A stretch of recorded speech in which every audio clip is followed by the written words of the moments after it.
అందరికీ నమస్కారం. ఈరోజు మనం కేరళ స్టైల్ బీట్రూట్ పెరుగు పచ్చడి ఎలా తయారు చేయాలో చూద్దాం. Let's start with a small story. నేను మలయాళీని, ఆంధ్ర అబ్బాయిని పెళ్లి చేసుకొని ఇక్కడ సెటిల్ అయ్యాను. పెళ్ళి అయిన కొత్తలో నా వంటలు ఫ్యామిలీకి నచ్చు అని కొంచెం భయం ఉండదు. ఎందుకంటే Kerala food preparation Andhra food ప్రిపరేషన్కి చాలా డిఫరెన్స్ ఉంది. పాపం మా హస్బెండ్ మీద చాలా కేరళ వంటలు ఎక్స్పెరిమెంట్ చేస్తాను. కానీ అందులో కొన్ని డిషెస్కి హస్బెండ్ నుంచే కాదు, అత్తామామ నుండి కూడా మంచి కాంప్లిమెంట్స్ వచ్చాయి. అందులో ఒక డిషే ఈ బీట్రూట్ పెరుగు పచ్చడి. ఇది ఇంటర్నెట్లో ఉండే రెసిపీ కాదు, చాలా డిఫరెన్స్ అండ్ టేస్టీగా ఉంటుంది. ఒకసారి కుక్ చేస్తే మీ ఫ్యామిలీ మళ్ళీ మళ్ళీ కావాలి అని అడుగుతున్నారు. ఫ్రైయింగ్ ప్యాన్లో 1 టేబుల్ స్పూన్ ఆయిల్ వేడి చేయండి.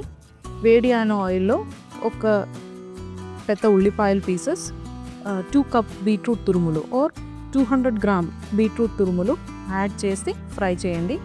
మీకు కావాల్సినంత సాల్ట్ యాడ్ చేయండి.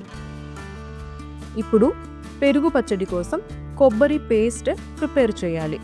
1/2 కప్ కొబ్బరి తురుములు, టీ స్పూన్ జీలకర్ర, 1/2 ఇంచ్ పీస్ అల్లం, ఒక తగ్గినంత పచ్చిమిర్చి వేయండి. కావాల్సినంత నీళ్ళు పెట్టి ఫైన్ పేస్ట్గా గ్రైండ్ చేయండి. స్టవ్ లో ఫ్లేమ్లో పెట్టి ఈ పేస్ట్ ఉడకిన బీట్రూట్లో కలపండి. పేస్ట్ పెట్టిన తర్వాత చాలా టైం కుక్ చేయవద్దు, పేస్ట్ పాడైపోతున్నాయి. 1 to 2 minutes లో ఫ్లేమ్లో పెట్టి స్టవ్ ఆఫ్ చేయండి.